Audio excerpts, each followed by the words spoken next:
Oh my God. Oh my God. Look at you guys. Look at you Look at guys. you Look guys. at I hit you the guys. I button. hit the I don't button. I know don't know if we are we are listenable to listenable to other people. On Twitter, it says Bleed Big Blue is broadcasting live. Ooh. Ooh. And on Facebook. Okay. Okay. Okay. Okay. Let me So we got here. that Let me going hit the for us.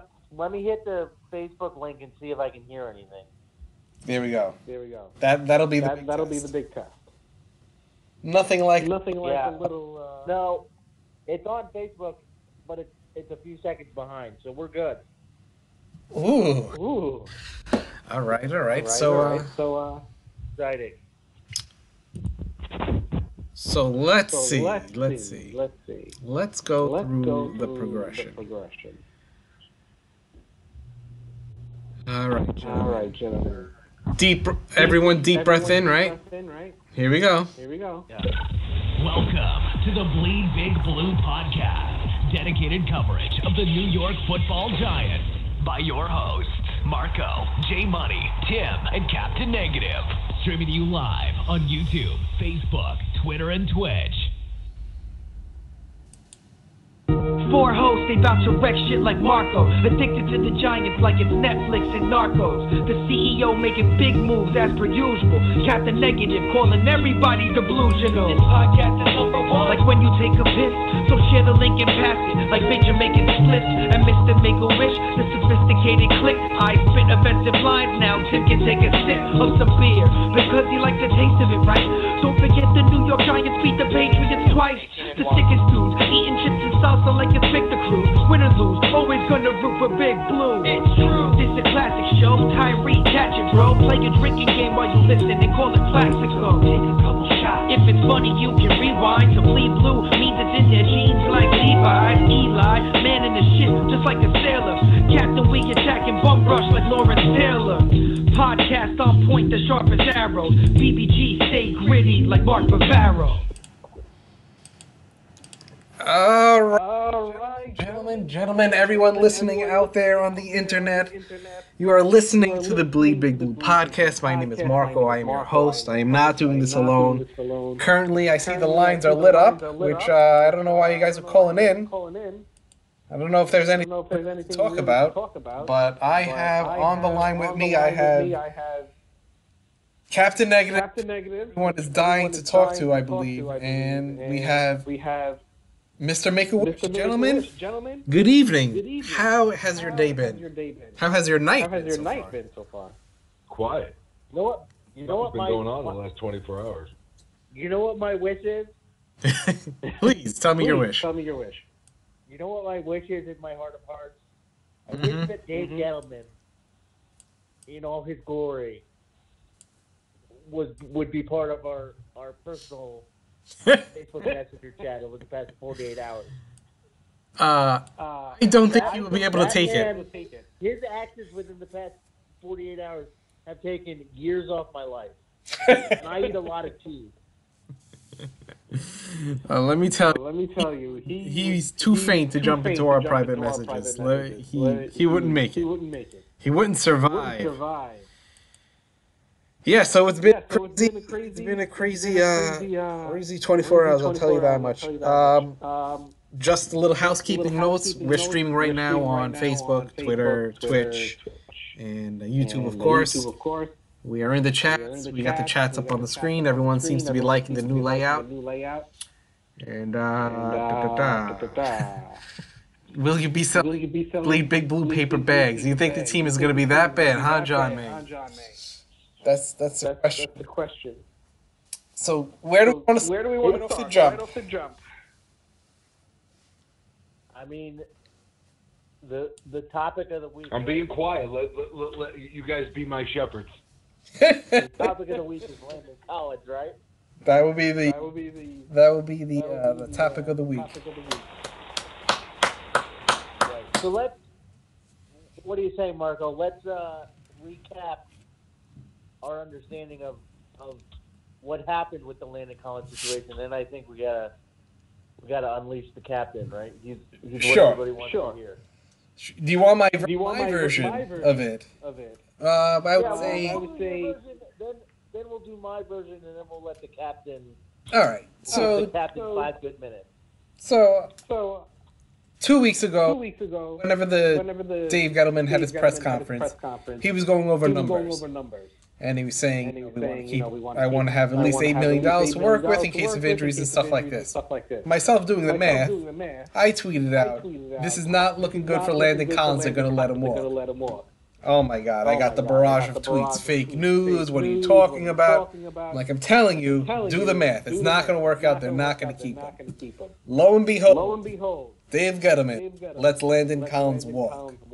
The worst part about it is that there was rumored to be a third-round pick that they could have traded for during the trade deadline. Is everything 100% accurate as of now? I believe so.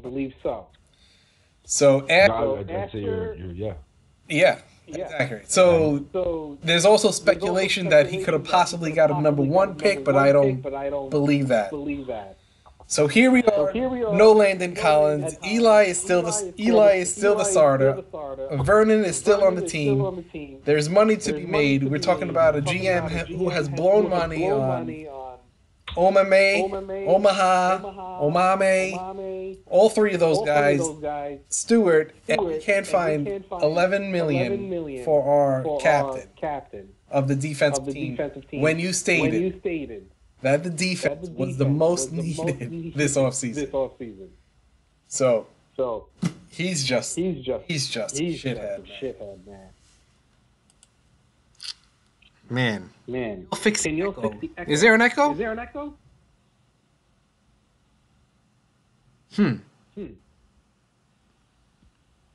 If you have Facebook open, there might be an echo. Let me try something here. Why is there an echo? I'm getting rid of everything that I have open.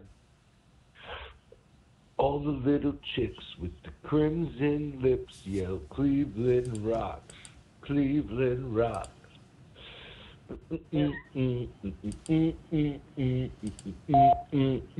All right. So Landon I'm sorry, go ahead. Landon Collins is gone. $11 million. I think that it's a sign that perhaps, it's a scenario where, Landon perhaps didn't fit where they were looking long term. Now, was it a misuse of the asset? If you knew or suspected that you were not going to keep him, absolutely. But I will say, you look at some advanced metrics around the league, and just throw out a little bit of statistical analysis. Landon Collins was the 44th best safety as ranked by PFF. Now, in 2016 and 2017, he was much higher. He was a top 100 player. And if you look at that, the reason for that is because he was blitzing a lot more. They blitzed Landon Collins on 4.3% of defensive snaps this year. So if they're not committed to blitzing him and using him the way that he, performs best as a football player, then I agree. They should not pay him $11 million. Now, should they have found a better way to manage that asset? I'd like to think so. But I also don't know when they made that decision that they were cutting him. Keep in mind that at the trade deadline, we were what? 1-7, 2-7, whatever it was. And Landon Collins got injured for the second year in a row toward the end of the season. Maybe it was the injury that sort of put them over the edge about not wanting to keep him. Maybe he said something behind closed doors that indicated that he didn't want to be there. You know, it's easy now, hindsight being 2020, looking at Twitter and being armchair GMs. We don't know what goes on behind closed doors in that room. You know, it's not. There's possibility that it may not be as cut and dry as we'd like to think it is. Oh, that's bullshit. Come on. You're going to get me fired up. How, let me tell you something. You guys are way too fucking calm about this. Like, you're way too calm about this. This is not a fucking game. Like, he failed again unequivocally. Are you going to you said you're going to tell me the reasons that we made the decision on Landon Collins were his coverage skills and the injuries? What didn't we know before the deadline? Is that breaking fucking news? Did we not know that prior to week 8? For them not to assess the situation, and if you want to go back, okay, because this goes back to last year, because the guy who deserved the contract didn't get it. And if I was Landon Collins, I'd be thanking God that I got released. Okay? Because Landon Collins tried to lead in that locker room. He tried. And he was told to shut up. And meanwhile, the guy that got to run his mouth and was enabled by management got the new contract. The guy that played hurt got told to shut up. Whether you value Landon Collins as an $11 or $13 million player, and let me tell you something, on the open market with the way prices are going and teams under the cap, he might be the highest paid safety in the league come the next couple of weeks. And that will be... You just let that 20... hold on, though. You just let that 25-year-old asset walk out the door.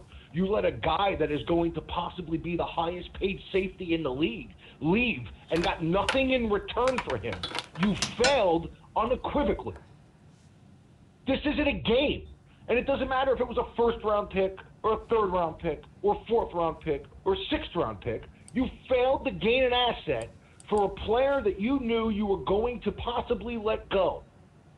And at 1-7, if you were 60-40 on letting him go, you make the deal. Right. It's a joke. And for anyone to make an excuse for this is laughable. And it's sad. And I question your football acumen. Because you can't make an excuse for this. You can't. Big word. Big word, acumen. You can't. You can't make an excuse for this. He's clear-minded tonight. All pro. No, I'm not. He needed to relax. Yeah, this is relaxed. I think it's pro 25-year-old. If you're going to tell me that they used him the wrong way, what were we told Betch's defense does well? What were we told Betch's defense was going to do? Blitz. He blitzes well. Has he had any major crippling injuries? You want to go flirt with Tyrann Mathieu? You want to go flirt with Tyrann Mathieu with 2 knee injuries? right. It's a homegrown guy who was good in the locker room. It's a fucking shoulder injury. Maybe if you would have had the conversation when it needed to take place last year, you would have got him on a 4-year, $36 million deal to extend him. And maybe you have a bargain right now and a leader in your locker room. It's a failure. Meanwhile, you're paying $23 million for a goddamn tutor. You can cut Vernon and free up $11 million. Ogletree's making $11 million. Rhett Ellison you can cut and free up $5 million. Are you kidding me? Defend that? No. Sorry. I will not lie to my own eyes. Failure.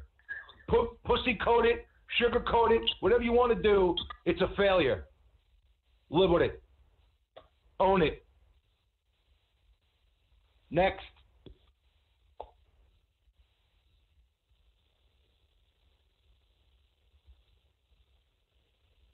So on a good note, I think I fixed the audio. How does that make you feel? I didn't hear anything after I said next. It feels pretty good. It feels pretty good, assuming that, Say it with your chest. This stays up on YouTube. Say it with your chest. Right. I'm sick of it, man. I can't do it no more. I can't do it. Like you could be a diehard Giant fan and you can call a spade a spade. You could think Gettleman's going to make all the right draft picks and make all the right decisions in free agency, and still think that, and still call this decision what it is. It's awful, and you can't excuse it. I agree. Let's be clear. If it is a bad decision, I agree with you. Listen, if I can do 2.5 days worth of research and I can find out that by the numbers, Landon Collins is best while blitzing, and if you bring in a defensive coordinator who has a history of playing safeties in the box as linebackers, I mean, Deion Buchanan became a linebacker on depth charts across the league because James Bettcher put him down in the box so much that he was a linebacker. Hey, that 2017 season or that 2016 season when they made the playoffs, and he was playing phenomenal, right? What was the difference? So what are you? Not much. No, the difference was huge. He had players around him. Well, when that defense was good, that year, he was unbelievable. Yeah. Why? No, because he wasn't asked to do 47 different things. No, he was asked to do his job. Listen, that defense was good, but let's be honest about why that defense was good. Nobody wants to talk about this, but and I'm not even going to say the defense. The reason that secondary was good was because of Dominic Rodgers-Cromartie. Excuse me. He finished third in the Defensive Player of the Year voting. Right. Okay. No, Don't sell me. Dominique Rodgers-Cromartie was more important than Landon Collins in that secondary. Who was on the field 1/3 of the time? I'm saying to you that Dominic Rodgers-Cromartie being present and being able to cover defensively allowed Collins to play more of a rover. I don't even think it was Dominique Rodgers-Cromartie. It was the defense as a whole. You also had JPP on one side, and you also had Olivier Vernon on the other side. So there are reasons why. It was the defense. It was the unit as a whole was markedly better. So Landon Collins wasn't asked to play 47 different positions. Landon Collins was asked to play strong safety and play to his strengths because of the team around him. And he played lights out. And guys, he's 25. He's 25. He could do that. He's not 29. The full roster around him. Listen. Yeah, gentlemen, you want to go to the phone calls because the whole screen is lit. Yeah, let's fire it up, Chuck. Let's see what everyone else has to say before the three of us just keep going round and round and round and round. All right, 347. What's up, 347? Are you there? What's your name? Where you calling from? You are live on air. Hello? Yeah, what's up? What's up, buddy? Hello? Yo, what's up, guys? It's Isaiah. Long time. What's up, Isaiah? How you been? I'm good. So I hear you guys talking about Landon Collins, and, I know that there are other available safeties in the free agent market. So, since we don't have them now, like, what other safeties would you guys mind that we, sign? And we might even sign for cheaper. You never know. Yeah, but are they better? Right. Well, I don't think anybody that you bring in. I think they're going to be better. They may be better at him than one. They're not better as an overall player, as strong safety. He's the best strong safety on the market right now. Yeah. So you're not upgrading the position. There's nobody you're bringing in at his position to do what he does well that's better than him. Cheaper, yes. I mean, Earl Thomas is the best free safety on the market right now. Earl Thomas is not coming here. If you were Earl Thomas, would you come to the Giants? Yeah. Or would you be going to a Super Bowl contender? I mean, this is the question: would anybody come to the Giants? Because if that's the case, then we're wasting, other players. Let me tell you, you're right.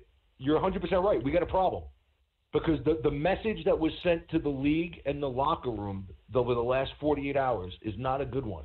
And if you pair that with the message that he sent in Carolina, it's not a good one. Be as diehard big blue as you want to be. Be the biggest Giants fan in the world. The reality of it is this is not an attractive place right now for free agents to come. Nope. Look at Gettleman's history. Just look at it. That's not being negative. It's living in reality. I'm sorry.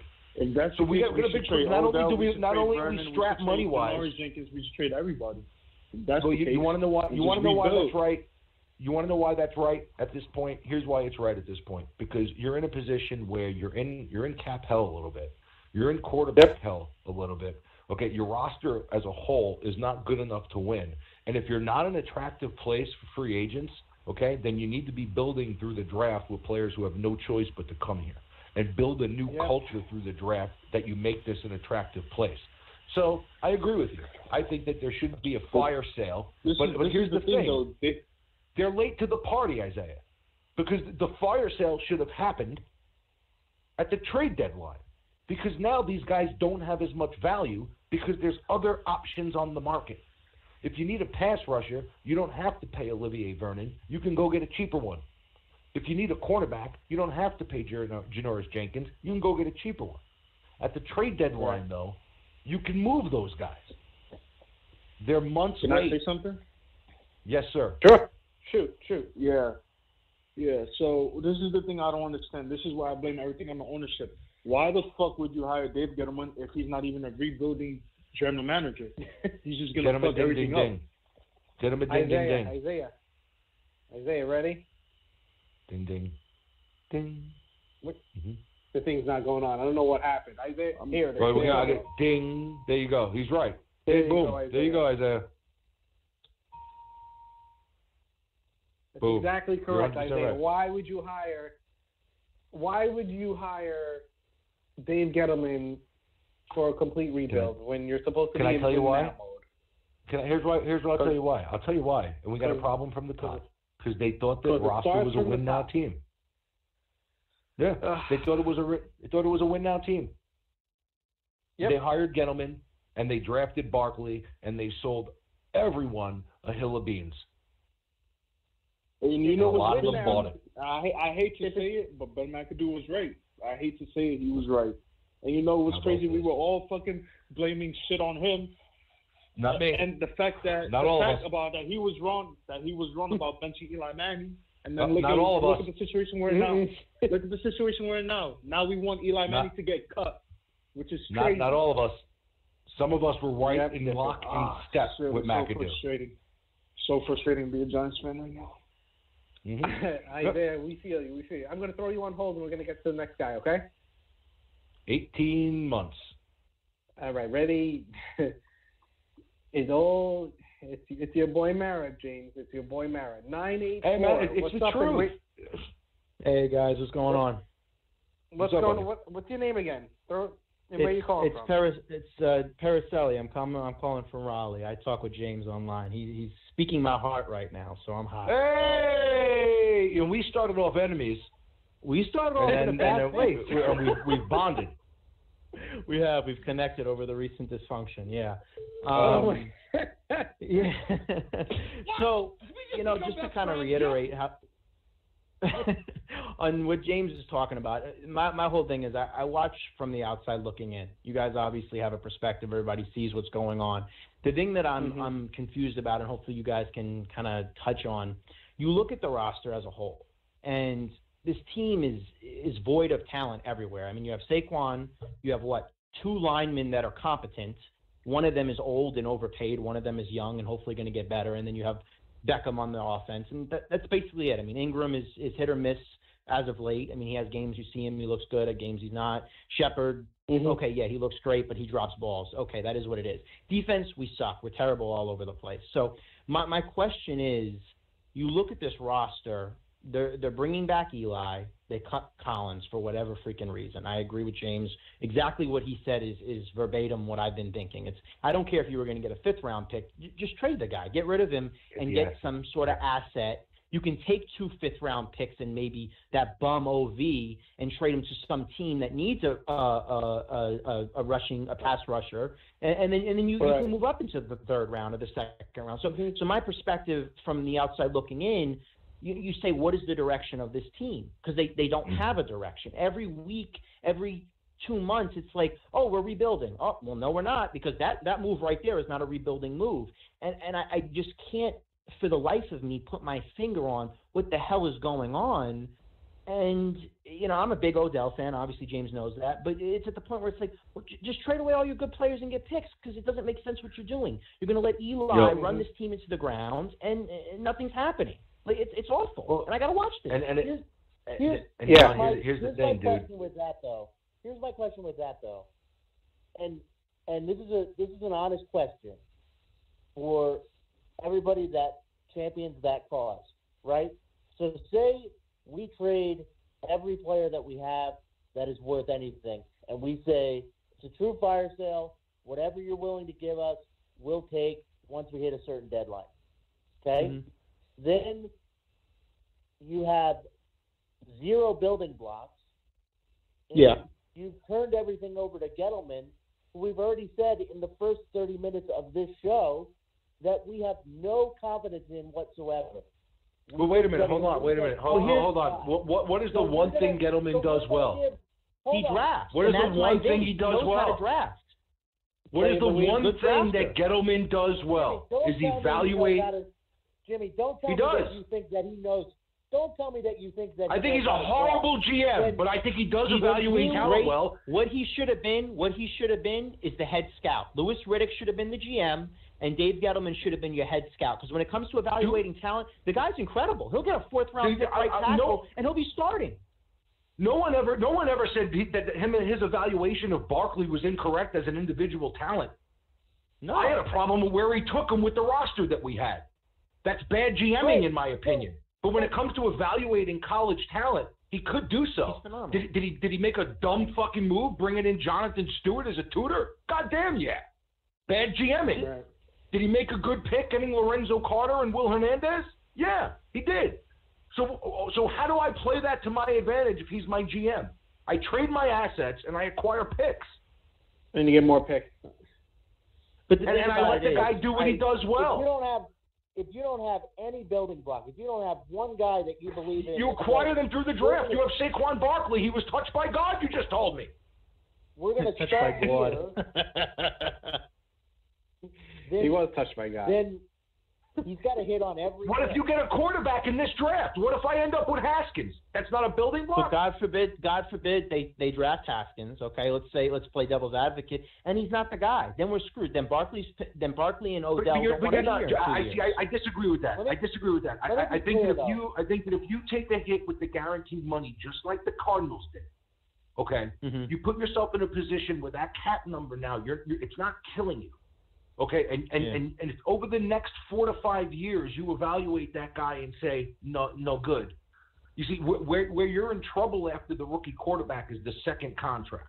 Dallas now is in a very tough spot because I'm not sold that Dak is going to make it to the next step. Right now, they're going to pay him out of that rookie deal like he's making it to the next step. So if you're not sold during those first 4 or 5 years, you got a friggin' pretty tough decision to make. Okay, but if you decide he's not the guy, the draft the way it is right now and the way you pay these guys is not like it was years ago. You're not crippled. There is a way out. So I don't think that I think that do I think that a GM you tie yourself to the quarterback? If the quarterback fails, you're out. Yes, I do. Okay, but have balls and pick the quarterback. Right. Okay, and if you fail, you fail. Yeah. Now, have we touched on the whole comp situation? Then now we're in the comp battle for a pick that we possibly have lost for Landon Collins. That's where we're at now. He's going to find somebody, and that comp's going to be gone, though. Yeah, and here's the thing. The comp's not a guarantee. What was a guarantee was, and you don't know. Right. And I'm not gonna sit here and go, the first round pick was for real, the third round pick was for real, the fourth round pick was for real. What we know is that a pick was confirmed to be offered. Okay, let's not even debate what round it was. Okay, right. But we know that 3 different reporters said a pick was offered. So let's just assume that happened. They fucked up, guys. Yeah, absolutely. You say Johnny, yes. I'm gonna throw John, you good call, man. I'm gonna get right back to you. Hold on. We got let's see. That we got guy Rob on the hated line. me. We got most people do, James. Most people do. They do. We got Rob from Everything NYG on the line. Rob, what's going on, Rob? There he is. Yo, what's up, guys? What's up, buddy? Are you fuming? It's a clusterfuck. Yeah, dude. Look, I know y'all follow me, man. This has been the worst few days. I just heard my boy Johnny talking. That's a good friend of mine. I got him on. I'm glad y'all are good now. I'm happy to hear that. But yeah, no, we're man, good. Everything, I gotta be quick. I wanted to make sure I could hear a little bit and call in, dude. There is no justification for Dave Gettleman. There is no justification for the Giants ownership.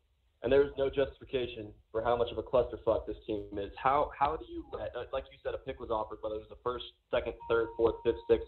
Okay, so you don't take those picks. It's better to let him walk for nothing? Yeah. That makes no sense.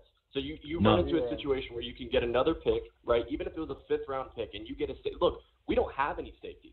Okay, we have Michael Thomas. We don't even have Curtis Riley. Shit, we don't have him anymore. And now we don't have a strong safety. So at least if you have a fifth-round pick, let's say, right? Say you get a fifth for Landon Collins.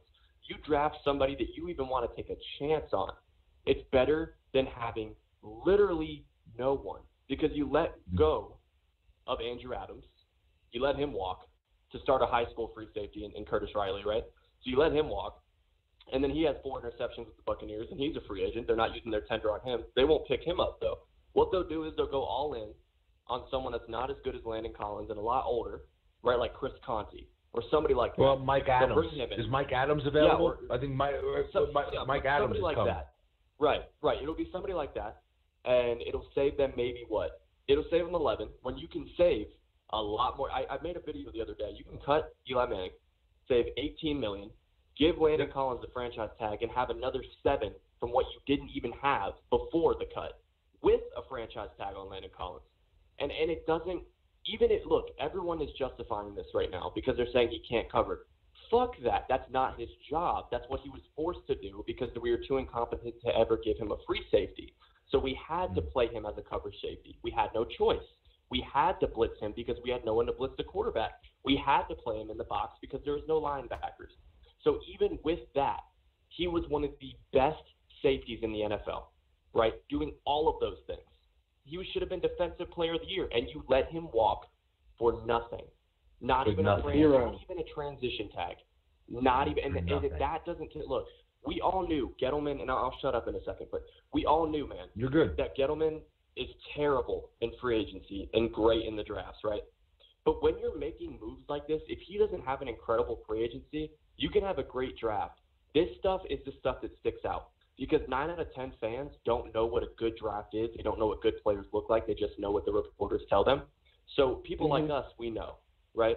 But say we get a safety in round 3 that was a 6th-round talent, but they see a few highlights of him on YouTube. They'll love him. They'll think Gettleman's great. No. You finally get a guy that works and will do anything for you and your team, will play through a terrible shoulder injury that he needed surgery on, and wanted to still be here in the clusterfuck that it is. And played with an ankle sprain all last year in a horrible season. And the shoulder injury. And you don't even sit down and say, hey, we don't know what you want. Exactly. We don't know what you want, and we might think it's a little bit too high, but what do you want? They didn't even sit down with his agent, guys. I was told today that they didn't even sit down with his fucking agent. They didn't even try. I heard the same thing. So that's terrible. So like I said, I'll hand it over, but there is no way. You guys have seen me on Twitter. You've seen the videos if you follow me, whatever. There is no way to explain how angry I am with this situation. And even if you think Landon Collins can't cover, he can't do this right, he played his fucking heart out. He was the definition of a Giant, and he loved this team and the community, and we loved him, and they quit on him. And he blatantly said, I want to be a Giant. They quit on him.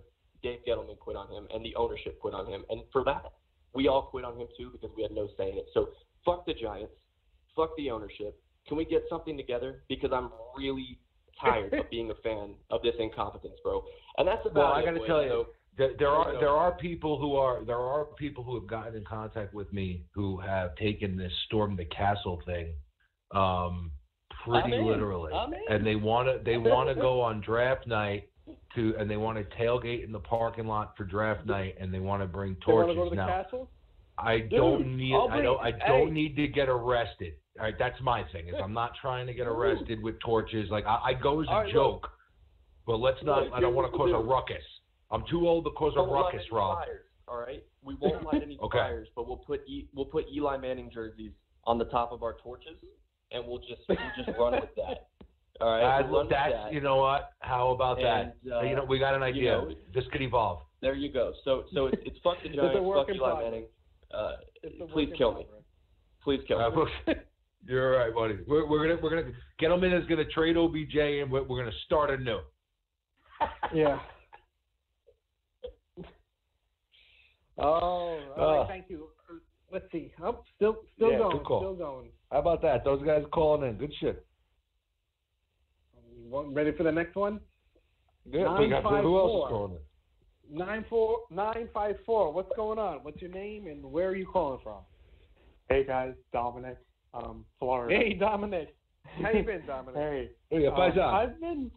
I've been pretty pissed off actually. Now hearing all that, I thought they sat down and at least was like, here's what we're offering. What do you think? But now that I see that they didn't even do that, I'm kind of singing a different tune. I was gonna come on here and be like, oh well, as much as I love Landon Collins, blah blah blah. Oh, maybe we can sign Amos and Weddle and everything will be fine. Now I'm a little pissed. Let the hate flow through you. It starts with that being 1-7 at the deadline. Okay, you don't trade him. Let's assume that you guys think that you can work out a long-term deal. Fine. Then it comes to the end of the season, right? And he's saying he'll play for the tag. Okay. A couple weeks later, now you're hearing things in the media about, he doesn't want to play for the tag. Okay. If I'm the GM at that point, I'm like, okay, let me look at the talent that I have. Okay. I'm restructuring Eli Manning, hands down. Doesn't matter. He's in the last part of his last year of his contract. Give him, restructure it, make it like signing bonuses, this, that, and the other thing. You can do that. I'm also looking at Olivier Vernon. I'm looking at Janoris Jenkins. I'm trying to figure out ways where I can pay this kid $11, $12, $13 million. Okay. It's funny that you say that, Dominic. Dominic, I said, just so you know, I'm going to make you more pissed. You can keep going, but here's the number, right? If they were to, right, the total is, if they were to cut Manning, it's $17 million. If they were to cut Vernon, it's $11 million. So there's 28. If they were to cut Ellison, Jenkins, it's 5. So there's 33. And if they were to cut Jenkins, there's an additional 7. So you're looking at $40 million that they can cut for 4 of those players and free up that much money to keep a 25-year-old All-Pro. Go ahead, buddy. Still mad? Right. Very pissed. But with that being said, you could have transition tagged this kid, and you start the bidding at $9 million. Okay, and if somebody wants to pay him $13 million, fine. At least you said, you know what, we tried. And in the meanwhile, while he's testing free agency, then you can restructure all those guys. I'm going to play devil's advocate and just assume, hey, they don't want to cut any of them or trade any of them because that's logical. So, that's when you could work on the restructures and whatever. Dominic, they didn't even try. Yeah. Dominic, they didn't even try. I know. And they weren't even prepared, because if they didn't think they were going to move on for him, you should have traded him at the deadline. But now we're stuck with nothing, 0. They should have never have waited to have. I don't know why well, obviously we know why. They don't like him as a player. They just let him walk for nothing. So my thing would have been to have the conversation. Wouldn't you? No, trade I agree with you. Hey, you're preaching to the choir. I wouldn't have let it get this far. My conversation would have been with him last year. I would have let OBJ wait. See, I didn't think there was any reason 100%. to sign OBJ. And how 100%. different does that situation look if you don't sign OBJ and he misses the last couple of games this year, and you have those contract negotiations now, as opposed to when you shot yourself in the foot and negotiated against yourself last year. And I would have had the conversation with Collins. I would have offered him guaranteed money up front, maybe $16 million guaranteed on a 4-year deal at like $35, $36 million, somewhere around $9 million a year last year. And I would have tried to lock him up at $9-10 million long term before it got to this point. And the guy that should have waited for his money was Odell Beckham Jr.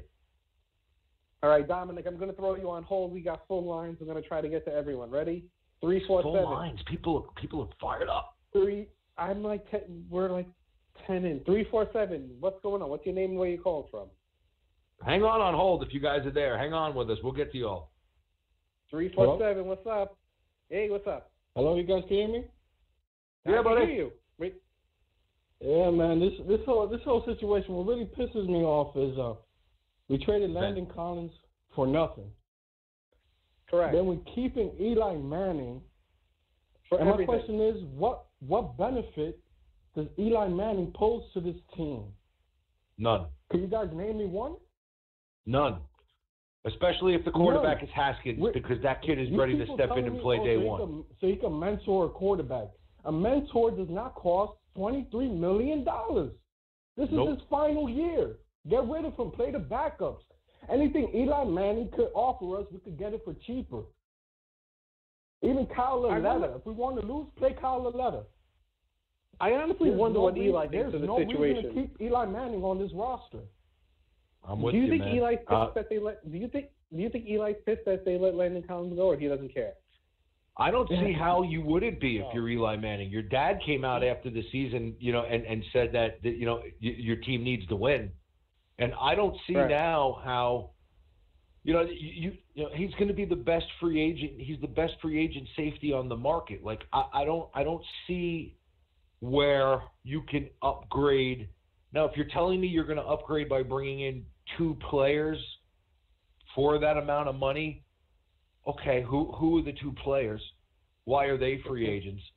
They're going to have question marks about them. If you're telling me that I can bring in Tyrann Mathieu at $5-6 million, well, I think I'd rather Landon Collins at $11 million because he doesn't have the knee injuries, and he's an all-pro player. I don't know what they're gonna. I don't know what Eli would be thinking right now. I would think he would be confused.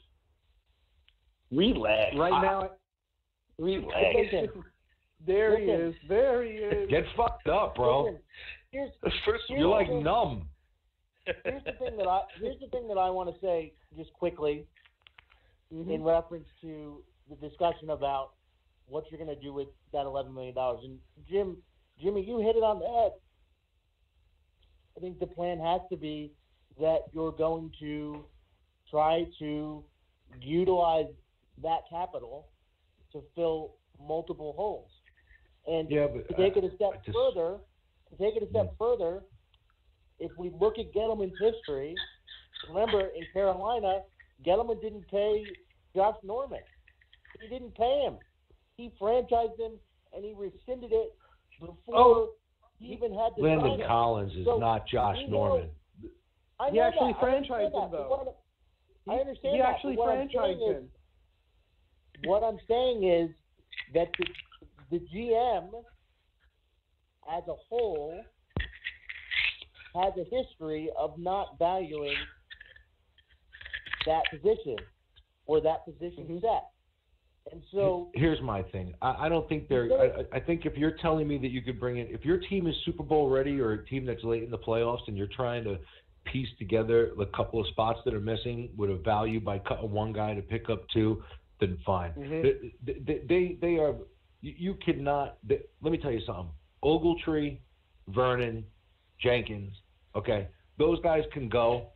All right, they can go, and I'll take the money. Okay, and give me Landon Collins instead of that. Okay, because Landon Collins gets it. Like Landon Collins is a guy that should be part of the solution. He just gets it. Ranked safety last year. 44. He's covering slot corners. He's on a defense that's having the offense dictate to them exactly what they can do. When a guy goes in motion, they're able to fucking line up Collins and just take their shots at him because they have nobody else there. The Giants' defense can't dictate anything. Fine. They can't dictate a thing. It's not Collins' fault. Timmy, what do you think, Tim? We haven't heard from you yet. Let's put it this way. Would you guys pay a defensive player $11 million for 100 tackles? Yeah. Why? Not causing turnovers? He's a safety. Not one interception. Not causing safety, not causing turnovers. Collins doesn't turn turnovers. He doesn't turn any turnovers. What? We're talking about an all-pro safety. Let's not devalue what we're talking about here. Let's not devalue. It. So don't talk over me. Relax. I just got on. Well, say something that makes sense. You're talking about an all-pro safety. All you're doing is saying he's all-pro. Any Giants fan out there... Am I making it up? What? My point being, any Giants fan that watched the games, do you believe he was an all-pro? Yeah. I saw him get toasted plenty of times. We knew he'd get toasted plenty of times because he can't cover. Well, he's a strong safety, not a free safety. You aren't a safety. No, he is. A safety. He's a pretty damn good one. He's an all-pro. Not really that good. No, he's been an all-pro multiple times. You just told me he can't cover. Why am I going to pay a guy to do half the job? Because he's a strong safety. He's a strong safety. Well, guess what? Yeah. Strong safety needs to cover. You got to do Tim, this a little are bit. you on crack? Tim, come on, man. Come on, bro. He's an all-pro strong safety that plays in the box. We know he can't cover. We knew he had coverage problems. We knew that. And I absolutely agree with you. And I like the way he plays. But I'm not paying him that kind of money to do what he does. That money is a bargain. Do you see where the prices are going? Do you see what these guys are about to get paid? And $11 million is a bargain for an all-pro player. He's about to make $14 million. Tim, let's do a comparison. Rhett Ellison is making how much? $8 million? You telling me you can't find $3 more million between Rhett Ellison and Landon Collins to make Rhett Ellison, I'm surprised I saw he's getting caught. Come on. And as far as Ogletree, I'm not defending Ogletree or Vernon and any of those guys. They need to get cut too. They will get cut. Okay, so if you cut them and have the money, why aren't you signing Collins? Why are we signing Collins? There we go. I think the answer there. I think the answer there is that Collins. He doesn't fit the system. And I guarantee Tyrann Mathieu ends up in a Giant. Yeah, that's great. Well, and he'll rip his knee out for the third time. Awesome. Can't wait for that. Great. This is coming from the guy that I swear wanted Tyrann Mathieu at the beginning of the season. Why Tyrann? Why would you? None of you did. Tyrann Mathieu didn't want him here. I didn't want to pay him with the injuries the amount of money that he wanted. No, and how'd that turn out for the team that signed him? Oh, they made playoffs. Okay. Tim, come on, dude. Oh no! All of a sudden they didn't. They just let him walk. They're gonna let him walk. How'd it go, Tim? He had a 1-year deal. Oh, and they're not bringing him back. How'd it go? We're telling you. All right, hold on. Let's get to the next caller. Ready? Hold on. Oh my God. 301. What's your name and where you're calling from? 301. Don't be scared. Next guy. Say it with your chest. Say it with your chest, Mr. Big Chest. Here we go. 315. What's going on, 315? What's your name and where you're calling from? You are live on the air. Cool. Come on, can you guys hear me? Yeah, buddy. Yeah. What's up? All right. It's Dylan from Canton, New York. Hey, man. I'm pretty far upstate.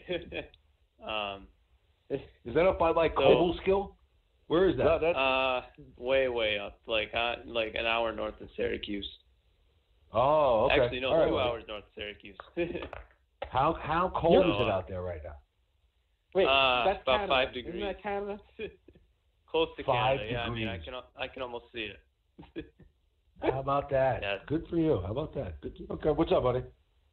Yeah. Well, this situation I've looked at in 2 different ways. Obviously, as a fan perspective, it's very disappointing because when I look at the Giants' safeties, there hasn't been consistency, and I would say since a guy like Antrell Roll. And when Landon Collins came in, he's been the starting safety for the last 4 years. And when you look at the guys opposite of him, there hasn't been anybody that's repeated being the starter every year. It's always been this guy's in, this guy's out. I know he started with rookie year was Brandon Merriweather and Craig Dahl, and then I think it went to Andrew Adams and Darian Thompson, and then Curtis Riley. So it's just been like just like a revolving door at the safety position. So when the Giants finally found that safety that's been consistent, and now they just kind of let him walk, and that just to me doesn't make a whole lot of sense as a fan perspective. And obviously the guy is a great tackler, which the Giants have struggled with, I think, the last 2 years. I don't think that they've been wrapping up very well. I mean, we saw Curtis Riley let a guy walk in the end zone. I think it was the second to last week against the Colts. And, Landon Collins, every time he hit somebody, he didn't only hit him, but he hit him hard, and he brought him down. And, I mean, that could probably explain his shoulder injury because he was hitting guys so hard. And that's what I think you hit it right on the head right there. The fact is, he has been injured the past 2 seasons, and the way he plays, Odell. he plays aggressive. He plays to hurt people, and he hurts himself. And I don't think he would last that long. So's Odell. This is very true. Odell actually catches balls. Oh, does he? He didn't in Green Bay that day. Point. I beat you to it, James. How do you feel about that? You're slow. Yeah. Slow in I the think game. so. All right. Cracking myself up over here. I think one of the biggest mistakes the Giants made was switching to a 3-4. I think that was one of the biggest mistakes that they made. And I know that Betcher was a 3-4 guy, but I mean, 4-3. Well, I thought that was here's a what good you can't do. defensive one. One thing I will say is this: when it comes to the defense, if you want to be objective and call it as it is everyone thought the defense was going to be able to flick a switch and go from a 4-3 to a 3-4. And if you followed, some of us here told you like, slow down. That's not how it works. Yeah, and it's not a 1-year fix. Like they're gonna have to get into the system and realize, okay, what works, what doesn't work, who do we want to keep, who do we not want to keep, and then go from there. What doesn't make sense, right? And where you can't give them a pass is if you're gonna tell me that Vernon and Jenkins are a part of that and Landon Collins isn't, there's a problem. And even if you're gonna tell me that Landon Collins isn't, then to let him walk without gaining an asset is unforgivable. And here's one of the things that I know we discussed throughout the chat, throughout the day. We will get a compensatory pick for Landon Collins. And we may not. That's not a guarantee. For example, it's not a guarantee. It's guaranteed we're going to get one. It's not a guarantee, Tim. He's an all-pro. We're going to get one. It's not if you sign someone. We thought we were going to get. Then we thought we were going to get him anyway. We thought we were going to get you're not though. This year. And you don't know what pick. You could have definitely had a pick. You could have replaced the Sam Beal pick. You could have had the 3rd round pick. It would have been pick 70, which I think is one pick. Where did the Bucks pick? Did the Bucks pick before us? Well, the Bucks according picked 5. to Ryan Dunleavy, we would have had the Bucks pick. We had a pick 70. 4th round pick was the highest. No. That's not true. There was a 3rd round pick confirmed as well from the Bucks days ago. There was a 3rd round picks. There's been 3 different reports: a 1st round pick, a 3rd round pick, and a 4th round pick. I'm not going to sit here. Regardless, they failed. because you don't know you don't know if you're getting a comp pick, and you don't know what that comp pick is going to be. So they failed. Because if I have another fourth, I could trade into the third to replace my Sam Beal pick. They got 18 fucking fourth-round picks as it is. Yeah, and we have 10 picks in this draft. You want to hold rookie squad? You can't have enough. You can't have enough. Having multiple picks, having more picks in this draft means either two things. You get more shots at the dartboard, or if you miss on the quarterback and somebody jumps you, then you can use those picks to trade back and get picks for next year to be able to move up and get the quarterback next year. You cannot have enough assets. You cannot when you're rebuilding. The problem is that the goddamn front office doesn't know that we're rebuilding. Yeah, they're in win now mode, but they that's my thing, and I'll agree. This is probably the time I'll agree with you. If the Odell Beckham trade is even somewhat real, that means they completely gave up. It's rebuild time. Either there's no reason for Eli to be on this roster at all. There's no reason for him to be on the roster now. But no, I agree with you. Really I totally agree with you. No reason whatsoever for Eli to be on the roster. If you get rid of Odell, then you just pretty much told the rest of the team, we're rebuilding. If you make any kind of money, see ya. And I honestly think that if you plugged Haskins in, you just got better from day one at the quarterback. And that's my point. Why would you take without Odell? Without Odell? At the quarterback position, I think it's gonna. If you trade Odell, okay, what you're doing. See, if you trade Odell, then what should be happening is then you should be looking to trade everyone that you can gain an asset for, and if you can't, then you just cut them. And what you're doing is you're looking to invest in young talent throughout the league, that guys that are budding. And when you're trading Odell, if the package is what it's rumored to be, and it's Ziegler and Agaba or Peppers, then you're getting some. I don't know how old Ziegler is, but he's a top 3 or 4 guard. He's making a pretty penny, but he's making less than Odell. So the money would try to equal itself out a little there. Yeah, he's making good money. He's not making stupid money. But if you did that, I mean, he's making $12 million. $12 million. He's making $12 million. $12 million. So, but he's a top 2 or 3 guard in the league. So I think what it does is it signals that if they're trading Odell, what they're looking to do is they're looking to get a franchise quarterback, and for a little bit is to build through the run game with a new offensive line and bring Ziegler in and get themselves a right tackle. And now you have Halalapo back, and then with Solder is that a bird or a puppy? I don't know what that fucking thing is. All right, hold on. If you have Solder, if you have Hernandez, if you have Halalapo, and then you're going to tell me you have Ziegler and you're going to sign a right tackle. Now you've traded Odell. You've acquired 2 picks back. With that, I got myself Agaba, who's a young defensive end that I could plug in there. Now, if I acquire my quarterback at 6, I still have a pick at 17. I still got a pick at 37. I still got a pick at 40-something. And what you do is you replenish with some young defensive talent, okay, maybe a wide receiver or something like that, and you try to rebuild your roster with the running game. So that's my point. And wide receiver. I see what you're saying, James. Young quarterback, running game. I see what you're saying. But if we get Haskins, let's say we draft Haskins, wouldn't he be more set up for success if he had Odell? I don't necessarily know. What does the draft pick bring? What do the draft picks bring up? Like if look what the Colts did last year. The Colts moved back from 3 to 6, I'll give you they made their line better and they made their defensive better with 2 defense. They got they got Leonard, and they made their offensive line better with what's his face, the guy everybody wanted, the guard. What was that? His name is just blanking on me. Nelson. And then they picked up Leonard in the 2nd round by trading back. They made their team markedly better. Who are we acquiring with those picks? There's a lot of defensive talent in this draft. If we add if we add 3 young defensive players, the guys you love and have been preaching to me about, Lorenzo Carter, B.J. Hill, all these young guys. What if we add 3 or 4 guys to that?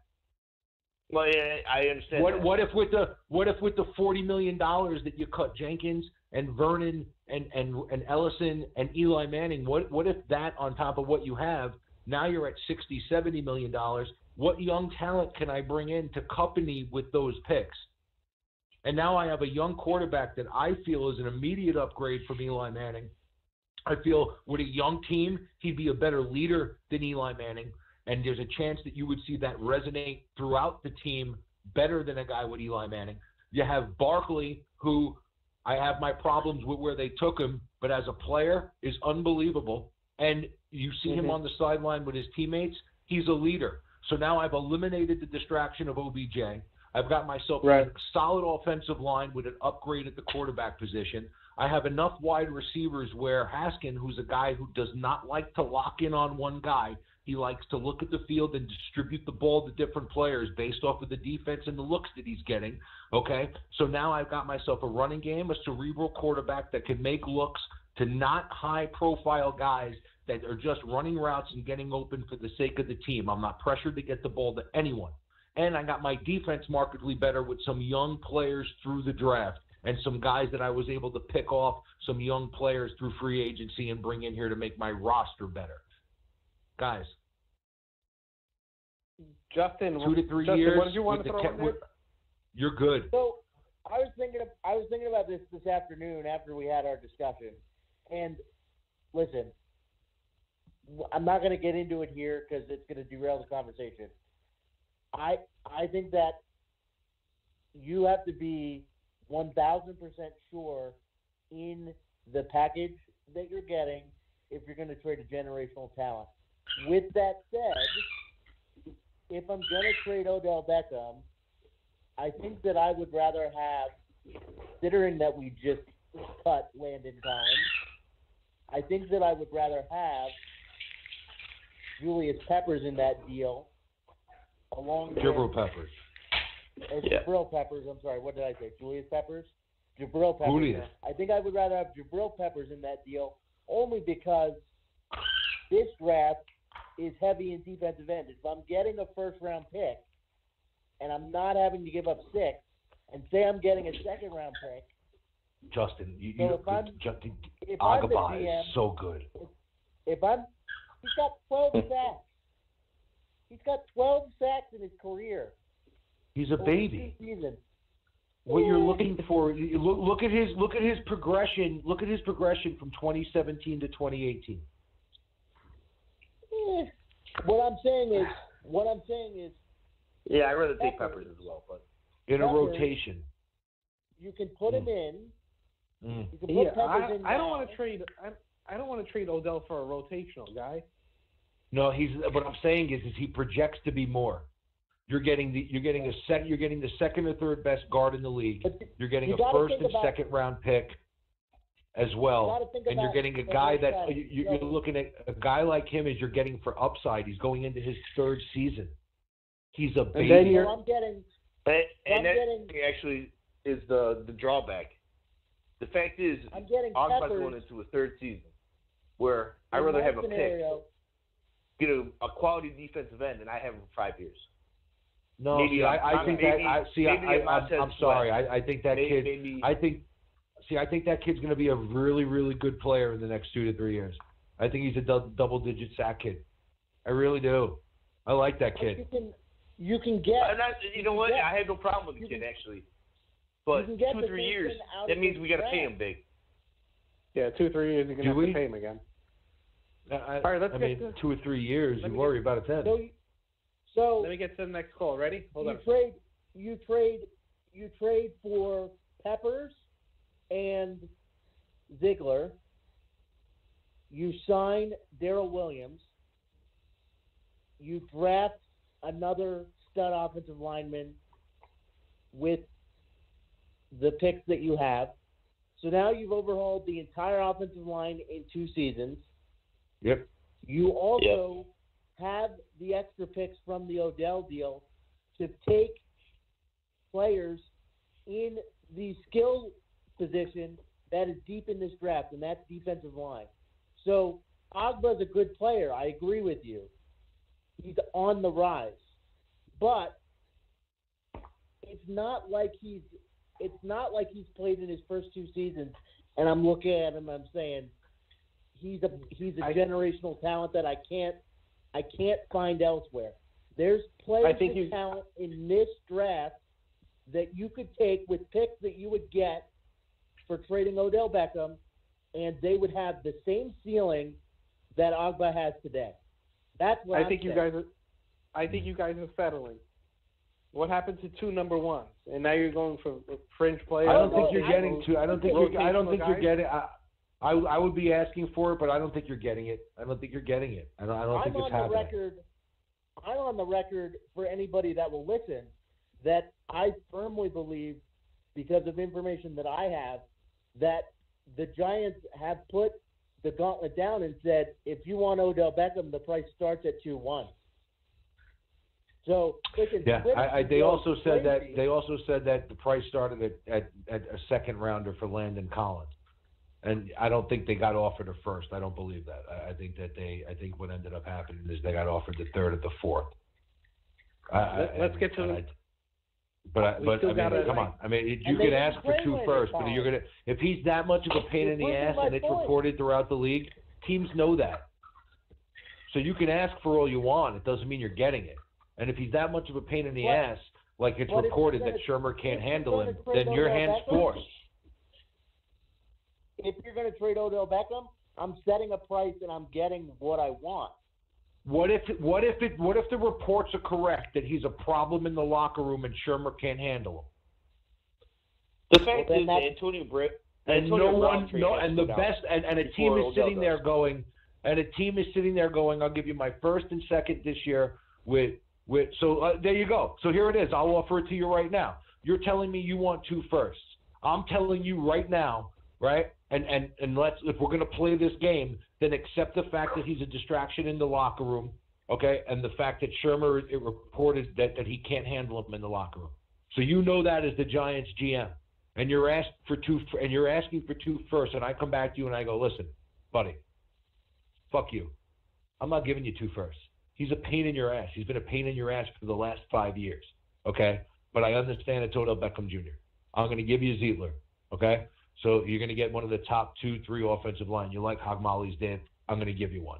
I'll give you my first-round pick this year. I'll give you my second-round pick this year, okay? And I'll give you a player like Agaba or Jabril Peppers.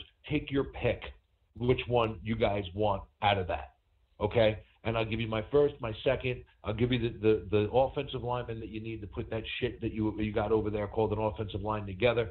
I'll give you some glue, okay? And with the 2 picks and another guy for your secondary or your defensive line to build around, take one of those 2 guys. Best offer on the table. Take it or leave it, Dave. What do you do? A number 1, a number 2, and 2 players, one of them being Peppers and the offensive lineman. That's a little more intriguing rather than just like 2 of their fringe players. If you know that he's a problem and your coach can't handle him, what do you do? Yeah, but they're still the other problem is that there's a bunch of other free agent wide receivers. They're still going to come back and they're going to say, hey, look, for as desperate as you think we are, you're desperate too. You have money to burn. Burning a hole in your pocket. Goodbye. Click. They're not desperate. I got $100 million to spend. We're desperate for it. And they don't want to add Odell Beckham?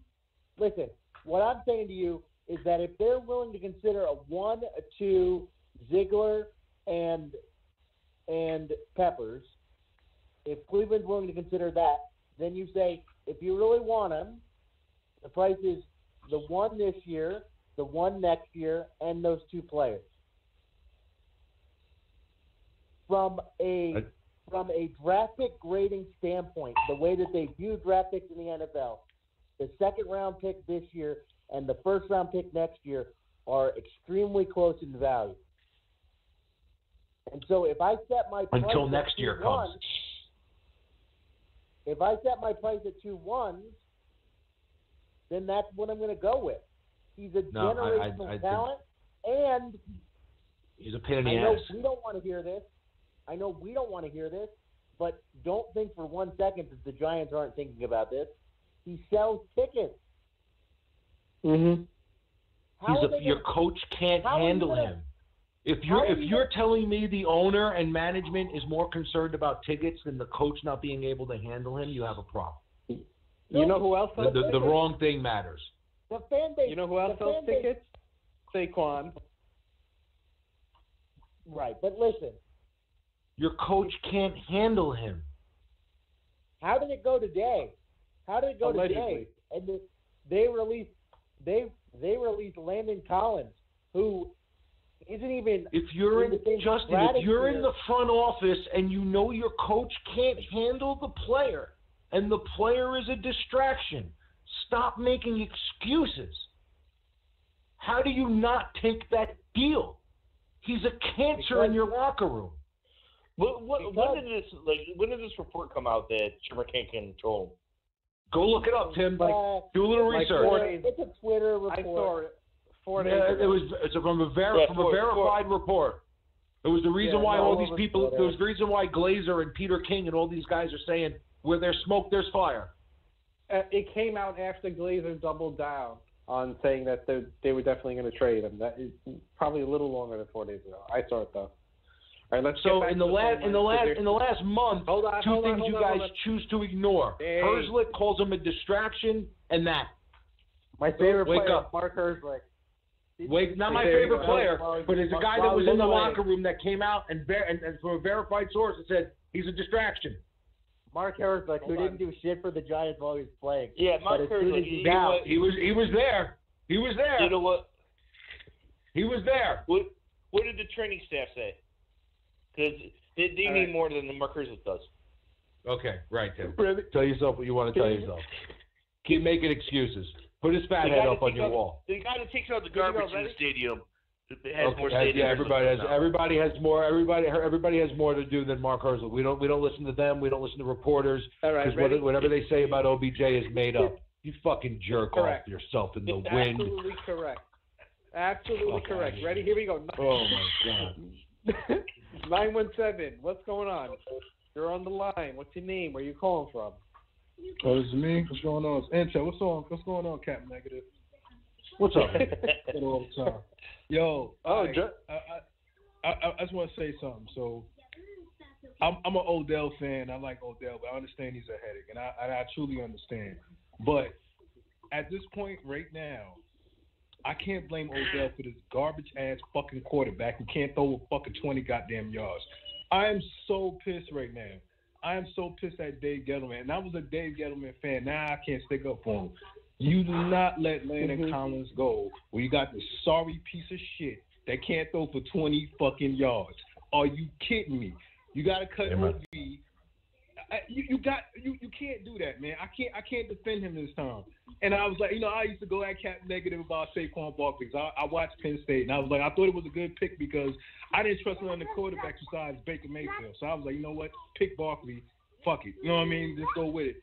But you cannot tell me a logical excuse why you keep a fucking quarterback that's making $23 fucking million and he's going to throw about 20 goddamn interceptions, and the last 2 years you only won 8 fucking games. Are you fucking kidding me? Cut this bum. Let Kyle Letter start. I don't give a shit. This guy's fucking trash. Like, my son, we in the background, like, I just don't know what to say any fucking more, man. He's like, man, that... He's the worst fucking quarterback in the NFC East. Call CPS. Quarterback. We're not fucking winning. It's like a waste of time watching him. He fucking sucks. That's why I say you can get mad at Odell, say he's a fucking headache, but look at Odell saying, I have a fucking retarded ass quarterback who can't throw me the fucking ball. I should be a fucking headache. Like, what are y'all doing with this piece of shit? I was like, he can the pass just breathes at this fucking cocksucker. He hits the goddamn fucking ground. Are you fucking kidding me? He almost take a goddamn injury. Fuck you, Pat Shermer. You gonna say this guy's good? That could be $95 million for this fucking retard? Cut that son of a bitch. He's the only reason why he's on a fucking team because he's a goddamn fucking man. That's the only reason why. And you got some fucking goddamn Giants fans sticking up for this piece of shit. Cut his fucking ass. Let the hate flow through. Ego back there. This guy fucking sucks. Yes. Like a 25-year-old fucking feel it in the force. We don't negative Keep going. Fucking Eli gonna throw the interception. He gonna throw it to the fucking guy. The guy gonna be right there. Tell him why you're mad, son. Tell him why you're mad. Are you fucking kidding me? $11 million that's getting fucking. And they say I'm negative. Stop blaming defense. He cut half the defense and fucking he traded goddamn fucking all the defensive players before the year started and kept this retarded stupid motherfucker that's been shitty for 6 fucking years. I done fucking him throw interceptions to the average guy. And they laughing. I got John Blaze shit. My shit's more John Blaze than that. And none of you recognize it. None of you recognize it. The Eagles saved money by getting new players. They kept their players. We talk about rebuilding, retooling with this fucking trash. We can't rebuild with his dumb ass. He's a fucking retard. He's gonna throw more interceptions, and we're gonna be sitting there at 6-10 next year. Talking about, oh yeah, we gotta draft a quarterback for 2020. We don't want Haskins. We want a pass rusher. What the fuck? We just had a defense in 2016, and with the Green Bay, fuck that shit because this was Let the hate flow through the force. You know what? Feel it. I can't wait till Eli proves that everybody wrong this season. NFL MVP. Why is he taking HGH? Is he taking HGH? He should. They should come back like a Superman. He's gonna run a 4.640. 2 years, we won 8 fucking games, man. You can't play Odell for that. Yo, let me tell you something, you guys. If you guys really want to have fun, when you play Madden, like go and edit Eli Manning and make him a scrambling quarterback. You want to have some laughs? He's like a 55 on Madden. You sitting there playing with this shit. You like, yeah, okay. Nah, turn him up to like 95. We went 3-13. Then we went. No. Just if you want to have some fun, right? Medicate. And then turn Eli Manning's speed up and agility and spin moves and everything up to like 95, 96. Have yourself a ball. Pat Manning, it's so bad. Listen. They say Eli, it was the defense. You know, Eli Manning has been beating backup quarterbacks. The backup quarterbacks look better than Eli when he's out there. Are you listen, guys, listen. Here, let me say, listen. Hey, listen. I loved your rant. Okay, I absolutely love it. Because you that's basically the last, how long was that? 13 minutes. The last 13 minutes that you've been ranting like that, right, is pretty much how I felt for the last 8 months. And it's glorious to me to hear such anger and fury coming from the fan base because I've gotten a lot of shit over the last 18 months. So for you guys to have caught up and to have seen some of the things that have infuriated me and why I've been so mad, I love it. Okay, but this exact reason is why last year I was so adamant that it was not about Saquon Barkley as an individual or a football player. It was the fact that we were playing with fire quarterback-wise. And my concern is right now that, in my opinion, Dwayne Haskins is the only quarterback worth taking in the first round. And when you're picking 6, when there's 5 quarterbacks coming out and you're picking second, okay, it's a lot better of a situation than when there's 1 quarterback coming out and you're picking 6. And for everybody who wants to punt to 2020, okay, it's going to be really difficult if there's 3 coming out and teams are salivating over them and you're picking 9th or 10th. Okay, so this is my fear. This is a very dangerous situation, and until it's addressed, nothing else really matters. In this league, it's a quarterback. I'm very sorry. You need to have a direction on where you are going, and the quarterback is usually that direction. I'm going to throw you until that's addressed. We got ourselves a problem. Can I just say?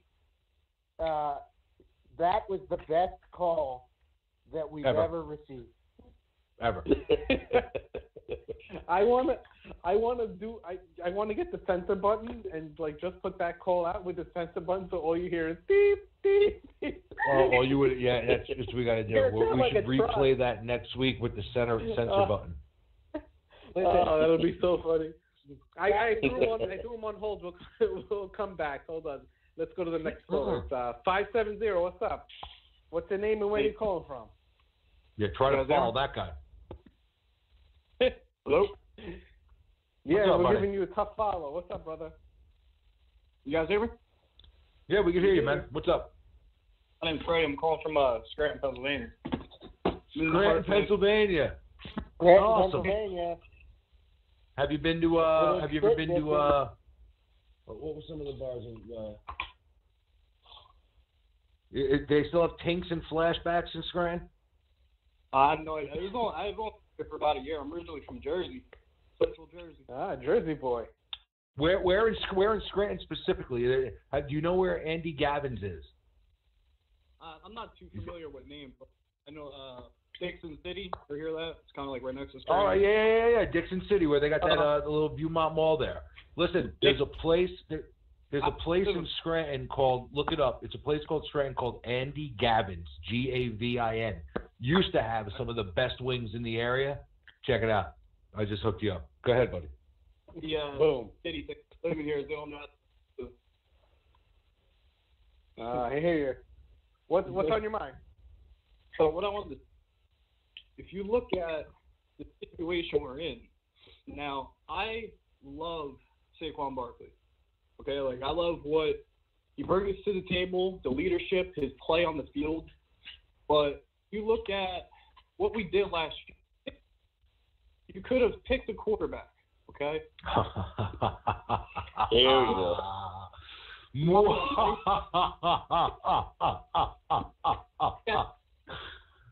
You pick the quarterback at 1-7. You say, you know what? We'll put Darnold or whoever we drafted. Okay, finish out the shitstorm. Probably still have the same pick we have this year. Mm-hmm. Now, talk to me. Say it. Tell me. You're able to get that $17 million or whatever it is if you cut him this year with our guy last year. Yeah. Okay, now you're looking at like what I believe with football is you need to, in order to have a good team, you need to have a good quarterback and you need to have a good pass rush. Now you look at it. Who is it? Quinn Williams, Nick Bosa, Josh Allen, all these top guys. Now, say like you want to go after them, trade up, get them. Now you have a solid quarterback. Well, maybe, who depends on who you had. Now you have the pass rush. Now you can build up and maybe say, you know what? Now we're able to cut, maybe Ovi or maybe Janoris. And by cutting just Eli Manning off the bat, you could have been able to restock Landon Collins. That guy was the leader of our defense. The heart and soul of that defense, I feel like if you see him like Max and Twitter, like guys, look around the league at some of the young quarterbacks and some of the caps situations that they're in. Like Cleveland, the rumors out of Cleveland are amazing. And Dorsey last year had 3 deals done before they could be announced, and then signed like 6 or 7 players out of the gate. And they currently have $80 million to spend. Like, when your quarterback is on that rookie contract, it is a good time. And if you have potential in that rookie contract, like the Jets do, like Buffalo, who I was dead wrong about Josh Allen. If I'm a Buffalo fan, I am thrilled about what I saw with that kid and where he could potentially take my franchise. So if I have one of those guys, Baker Mayfield, if I'm Baltimore with Lamar Jackson, and if I'm Arizona, because I don't believe, they are fucking foolish if they trade Josh Rosen and they move on from him for Kyler Murray. You are asking for trouble. So I think if you have those guys and you wait and you're patient, you're going to be in position to really add some good talent if you make some good decisions from a general manager perspective, and you add the guys not for being tutors but for talent, then you got a good shot where you could build around that young quarterback. That's where we need to get. And the only guy this year is Haskins, and picking 6 is dangerous. I am terrified of somebody jumping us. Terrified. Yep. Speaking of Rosen, we didn't really touch on Rosen that much. We were too busy destroying. You want to talk conflicting reports? Well, before we get to Rosen, can I ask you? I want to ask you guys something. right? Now, the rumors out of Cleveland are circulating, and I sent you guys that podcast, and that guy seems pretty in touch with Cleveland, and he's got it on record that they're saying it's a done deal with OBJ. Now, I don't know, right? No, nothing is confirmed. I reached out to Dan Dugan from NewJersey.com via Twitter, and I said, hey, are we in remission? And he sent me back a laugh out loud. He said, there's a lot of chatter right now, but nothing confirmed. And that's it. So all we know is that people are talking throughout the league, which always happens this time of year. There's rumors flying everywhere. So I throw this at you because another rumor that came out circulating was that OBJ may not be the name associated with this trade rumor. And I find it really hard to believe that the Steelers would trade Antonio Brown to the Cleveland Browns and have to play him twice with Baker Mayfield. Do you guys – I mean, I don't know. Forget the OBJ thing. You forget the OBJ thing for a second. Do you think the Steelers would ever do that? If it matters on the picks. How much are you giving for Antonio Brown? Really? Because I don't care what Dallas gave me or Washington gave. Would you say that? So would you say that with OBJ? No, I think it's so. What if Washington came to you and said, "We'll give you 2 firsts"? What if the only teams that were willing to give you the 2 firsts were the teams from the NFC East? Would you trade Beckham? No. Great. No. Question. So then it doesn't matter what package if you're the Steelers. If you can get them outside the division, you'd rather do that, right? Yeah, obviously, because you don't want to hurt yourself in the trade. Well, that's what I'm saying. So if the package coming from the Raiders, or if the package coming from San Francisco, or if the package coming from Ugatsunungul, right, wherever it's coming from, if that package is really good, but it's not as good as the team that's in the division, then you're not taking the best deal. Unless you don't give a shit. I'm not even trading in. I'm not even if I'm the Steelers, I'm not even. You're trading them in the NFC. Conference. You want them out. Because I agree with you, Justin. Listen. If I'm the Steelers, I have James Conner, I have Juju Smith-Schuster, I have Roethlisberger who can still play, and I have talent around my team that I think can make a run in the AFC without Antonio Brown. And so I'm not trading into anybody in the conference. The only team that I might consider trading into in the conference is the Raiders, because the Raiders are so inept that their pick, especially if they're going to spread out their picks over a couple seasons, their pick might be higher than what I would get from a team in the NFC that was willing to trade for him. But that's the only scenario, because I believe that the Raiders are so inept that they wouldn't be able to make it work. Yeah, I'm with you. I would try to get him as far away as possible. I wouldn't want to play that team. I'll tell you the trade for AB that's interesting is Green Bay. That is it. Isn't that one good? That's a good one. Could you imagine AB running underneath a moonshot from Aaron Rodgers? Oh, pretty. Yeah, the problem is it's about $50 million in cap space between the two of them. Is it? No, it's not. I don't think it is. I don't think Brown's contract is really that bad for the next 2 or 3 years. The problem, he hasn't got his extension yet. See, here's the problem with the AB. Here's the problem with the AB deal. All that guaranteed money is gone. All you have is the money that's versus the cap, and I think it's only versus I think it's like $8 million, $7 million, $8 million, something like that. I don't think it's. We could probably check that, but I don't think it's crazy. No, I think it's a $20 million cap. I think the what? I think it's 20. It's got a $20 million cap hit. Can we look that up? Could somebody look that up and see what the fuck? Because I can't. I'm not technically inclined to look that up. But we got to be able to put in AB's cap hit and find something, right? Let's find out what his cap hit is. But I don't know. I don't see it. How can you trade him? You can't trade him in the division. No, they're not trading him in the division. Can't trade him in the division. Especially with Baker. Can you imagine? You're gonna have that in your face twice a year. That team's on the up and coming. You don't want to. You don't want to give them that piece.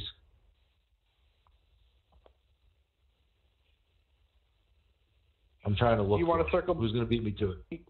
I'm doing it. I got it.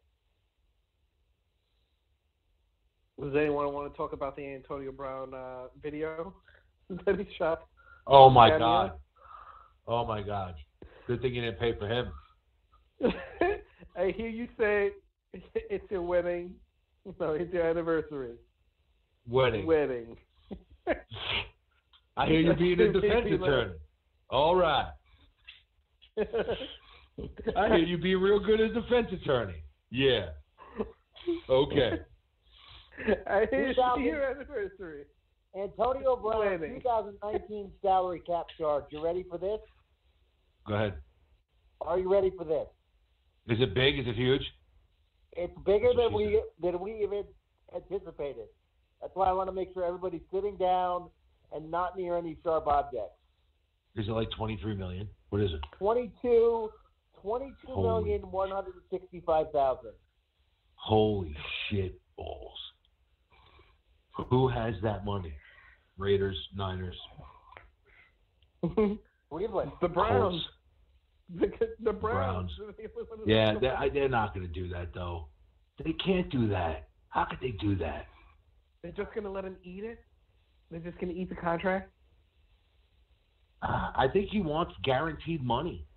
I could have swore I read that. There's something about that with that money, So, like the contract or the way it's up. Like he wants a new deal. That's the issue.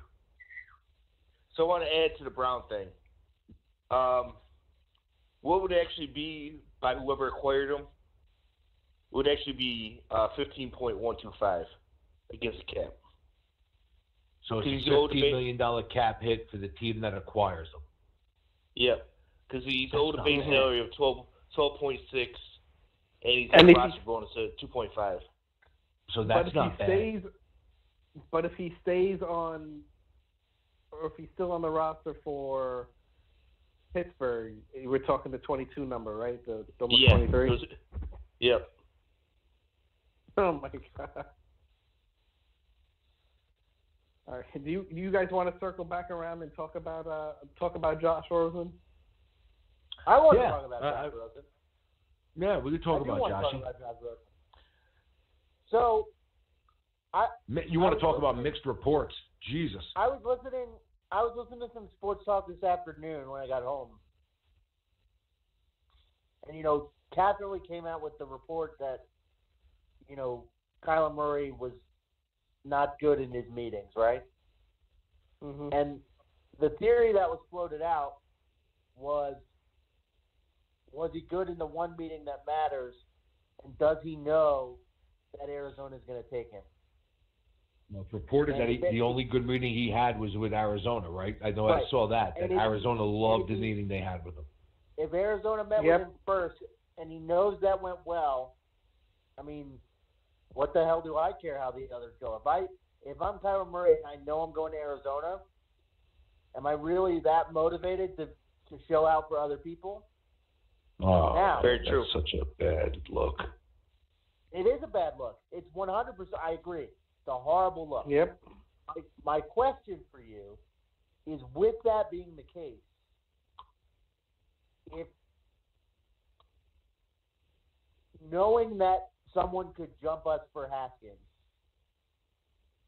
what would you consider trading for Josh Rosen? What would you consider for trading Josh? And then, if we do get Josh, say that happens, say by some stroke of genius, I don't think this is possible, but say by some stroke of genius, we end up going into year 2 after the draft with Rosen and Barkley. How better does that draft look? Well, it looks a lot better. But here's the thing. I don't think that I don't see how they don't take anything I don't believe they're trading Rosen. I honestly think you have a screw loose. Like I don't see how you could look at Kyler Murray and look at Josh Rosen and go, give me Kyler Murray. I don't. I shake my head. Okay, but it's a different head coach. I don't care who it is. Like I don't understand how, from a quarterback perspective, you look at Josh Rosen and you look at Kyler Murray. Like I look at Kyler Murray and I see a college quarterback. I don't see an NFL quarterback. This isn't about Kyler Murray. No. So what I'm saying is, I think it's gonna cost. If they're gonna do it, it's gonna be a first-round pick. Right. I think they're getting a first. And I happen to agree with you. So, is Rosen, like, if we were in discussions with Arizona and Arizona said you can have Rosen, it's going to cost you your 4th-round pick this year and a 1 next year. Not even the 1 this year. Not even 1-6. They say you're 1 next year. So it's the 2021 and a 4 this year. Who says no to that? Arizona. I don't say no to it. I think they say no to it when Washington calls them and say, we'll give you pick 13. Or when New England calls them and say, we'll give you the last pick in the first round. I think that somebody. You think they would get the number 1 for him, huh? Yeah, I don't see. That would be my asking price. That would be mine. With 1 year. I took him at 10 last year. Off his rookie, with 1 year off. And look at look at all that guaranteed money is gone. Look at his cap hits for the next 4 to 5 years. What you have control. Not only am I giving you a franchise quarterback, I'm giving you a franchise reset. If the Giants were to get Josh Rosen, we should start popping bottles. They handed us the golden ticket. Eli should be cut tomorrow. Rosen should be your starting quarterback, and you start over. But your cap looks completely different. It's a 180. I think his cap number is like 5, 4, 5, 6, something like that. Like it's not. No, and all the guaranteed money is gone. So you're also trading that. Like if I'm Arizona, like to me, not only is the player valuable, but the contract that I'm giving you because of the value of said player, that contract cost of value is peanuts, is pennies on the dollar. So I want a first round pick. I picked him 10 last year. No, I think someone who's quarterback desperate. I think Washington. That I'm worried because you're looking at Dak and the defense in Dallas. You're looking at Wentz in Philadelphia, and you're looking at possibly Josh Rosen in Washington, and you're looking at Eli Manning and a huge question mark where we don't know if we have the chips. But if somebody wants to outbid us for Haskins, I don't think we have the chips unless we're willing to sell the next draft or two. I don't think we have the chips to move up. Unless you're using Odell as part of that package to move up. Like if I'm shipping Odell to the ideal situation is keeping 6 and sending Odell to San Francisco or Oakland for their first rounder, right? Because then look what you're doing. Then you're taking Haskins where you know you can get him. And then if I'm sitting at 2 or 3 or 4, I could even move up from that spot and with the team and still have enough picks to maneuver to make sure I get the quarterback I want, and I still have my pick at 6. Like, to me, that's what I would be trying to do. If I would be on the phone. I wouldn't be waiting for my phone to ring. I would be calling, and I wouldn't even be solid on the first round picks. I would be calling if he's that much of a pain in the ass. I'd be on the phone with Oakland, and I'd be on the phone with John Gruden, and I'd be saying, hey, you guys are in the market for a wide receiver. I got one. Here's what I need. I need your first, all right? I need your second, right? And I need another late round pick and a player. Let's do this. He's yours.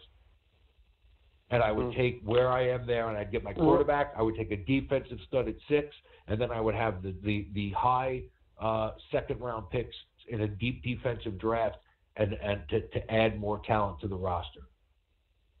So Rosen's cap hit is 2018 is 3, 2019 is about 4, Jesus. and 2020 is under 4.5, 4.7 actually, and Are you kidding me? 2021 is 5.5. Are you kidding me? I mean, you see that, guys? That's why getting the quarterback early, you don't. It's not crippling to your franchise anymore. If you miss, it's not crippling. Yeah, if the guy's good. So yeah, if he's not good, it's not crippling. You pay that it hurt that 1 year. You're paying him the $10 million up front. If over the course of the next 2 to 3 years they determine that Josh Rosen is not the quarterback for their team, think of how easy it is to get rid of that quarterback. That's true too. It's not costing you. It's costing you $2 million in dead money. Probably. He's probably owed around 6, and he's getting 4 versus the cap, right? So okay, so you're taking $2 million in dead money, and then you take that. If you this guy sucks, we made a mistake. Yeah. But it's not like you signed. It's not like it's Kirk Cousins and you made a mistake like Minnesota. But what you're not. I agree with you. Like in terms of what you're saying from a strategy standpoint. But what we're failing to consider there is that regardless of what the cap hit is, it's the only person within the Giants organization that can think that way is the owner. Because if you're a general manager, if you take a first-round pick on a quarterback and he ends up being Blake Bortles, you're fired. You get fired. Yeah, but you have to have the balls and have some conviction. Like I don't know, like the report that came out that was I was livid. The report that came out that they liked the quarterbacks.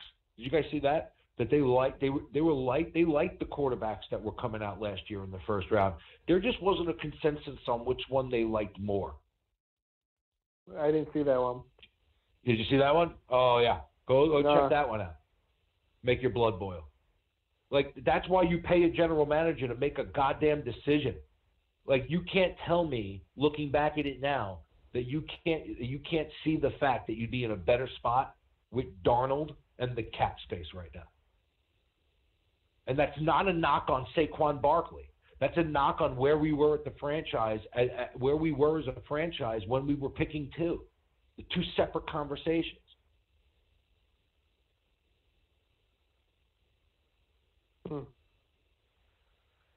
Oh my Lord! Rosen got his ass kicked last year. He got his ass kicked last year, but he got that year under his belt. Darnold got his ass kicked in the beginning of the season. He got banged up. He came back. He earned the respect of his team. He had a killer last month. Josh Rosen struggled, banged up, in and out a little bit. At the end of the year, gained the respect of his team. Killed it at the end of the year. Played strong at the end of the year. Has his team and his fan base fired up, and his team's under the cap. Lamar Jackson led his team to the playoffs last year. Baker Mayfield is a resurrection in Cleveland with the Browns. It's electric if you follow what's going on over there. I agree with you. Talk about Josh Allen. We have a really good running back. You have a dynamite running back. That's getting paid $9 million, $8 million versus the cap. Absolutely. Yikes. Very true. Yikes. All right, gentlemen, let's wrap this up. Call it a night. Any parting words?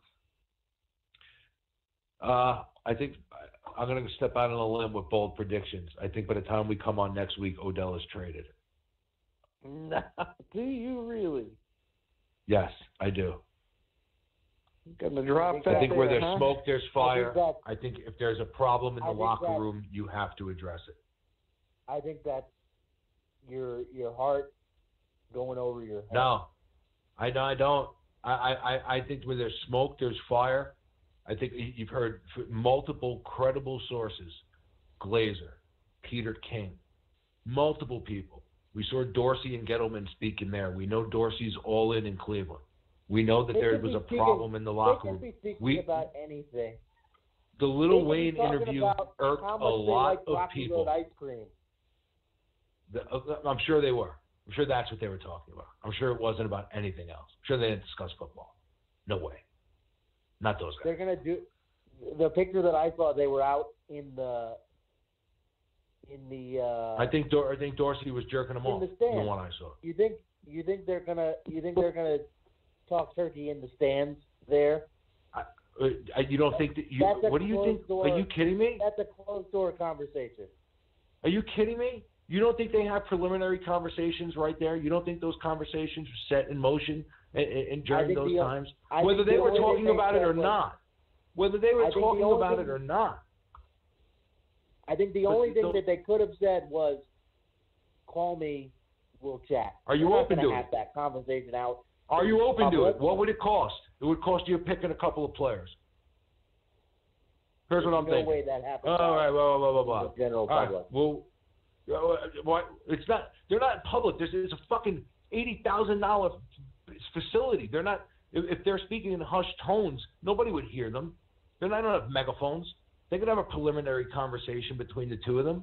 There's agents in those stands. What do you think's going on around them? Yeah. What do you think's going on there? The New York those Giants conversations take place there.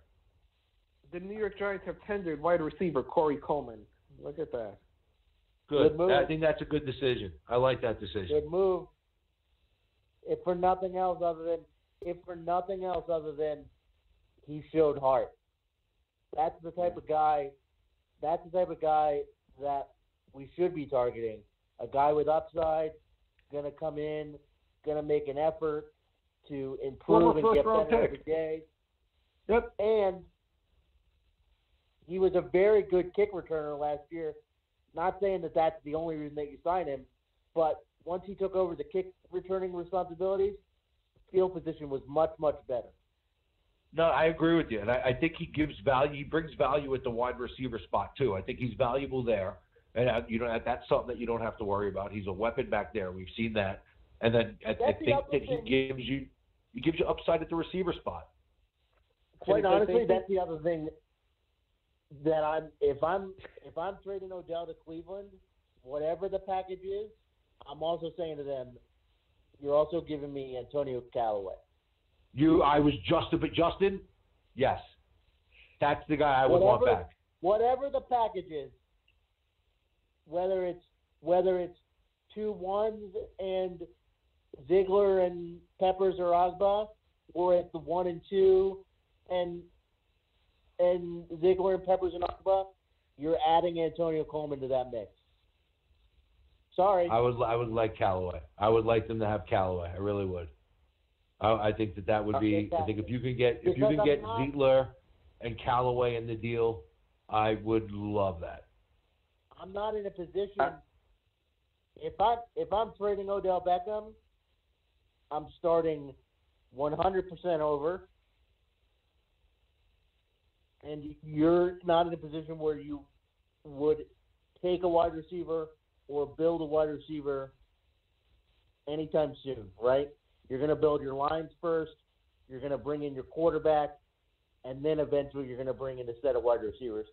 Callaway's a guy that can grow with whoever the next quarterback is, and he gives you some space to grow there until the next guy comes along that you want to invest in.